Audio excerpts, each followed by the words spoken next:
By one get two ஃப்ரீங்கிற மாதிரி மு.க. ஸ்டாலினுக்கு ஒரே ஒரு குறிக்கோள், பாஜக கூட அல்ல, விஜய்க்கு அந்த ஓட்டு போயிடக்கூடாது. ஏன்னா இந்த மைனாரிட்டி ஓட்டு போயிடுச்சுன்னா விஜய்க்கு போயிடுவாரு. அதுக்காக தான் விஜய் என்ன பண்றாரு தெரியுமோ, நல்ல ஃபார்முலா கொடுத்திருக்காரு ராகுல் காந்திக்கு. நான் தமிழ்நாட்டுல உங்களுக்கு 65 சீட் தரேன், கேரளால தமிழ் வெற்றி கழகமும் காங்கிரஸும் ஒரு கூட்டு அமைத்துக் கொண்டு நீங்க எனக்கு ஒரு 6 சீட் தாங்க போதும் தமிழ்நாடு ரைட்ல. அதே மாதிரி புதுச்சேரியில தமிழ்நாடு காங்கிரஸும், அங்க நான் தமிழ்நாட்டில் நான் முதலமைச்சர், மீதி 2 இடத்துல காங்கிரஸ் முதலமைச்சர், அதுக்கு நான் ஹெல்ப் பண்ணேன். ராகுல் காந்திக்கு பிடிச்சு போச்சு. 2 சீஃப் மினிஸ்டர் வராங்க பாருங்க, ஜோரா போயிடுச்சு. கேசி வேணுகோபால் சீஃப் மினிஸ்டர் ட்ரை பண்றாரு. அதெல்லாம் செல்வ பெருந்திக்கு தெரியுமா? இங்க டெல்லியில எல்லாம் தெரியுது.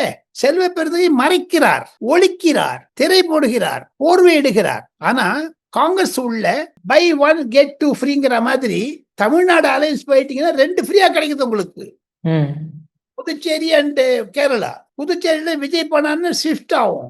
ஆக ராகுல் காந்திக்கு 2 சீஃப் மினிஸ்டர் வராங்க. 2029ல விஜய் வச்சுன்னு ஒரு 20 சீட் எடுக்கலாம்லாம் பண்ணிட்டு, விஜய்க்கு மத்திய சபையில் ராகுல் காந்தி பிரதமர் ஆனால் விஜய்க்கு ஒரு பதவி தரேன்னு வேற சொல்லியிருக்காங்க காங்கிரஸ் இருந்து. அது பிரவீன் சக்கரவர்த்தி மூலமாக நடக்கிறது. இந்த திரைமறைவு நாடகங்கள் இதெல்லாம் மு.க. ஸ்டாலினுக்கு தெரியும். அதனால்தான் அவசரப்பட்டு ஜி.ஆர். சுவாமிநாதன் மேல பெட்டிஷன் கொடுக்கறேன்னுட்டு சோனியா காந்தி, ராகுல் காந்தி பக்கத்துல இவங்க இருக்காங்க. வேற ஒண்ணு சிம்பிள்,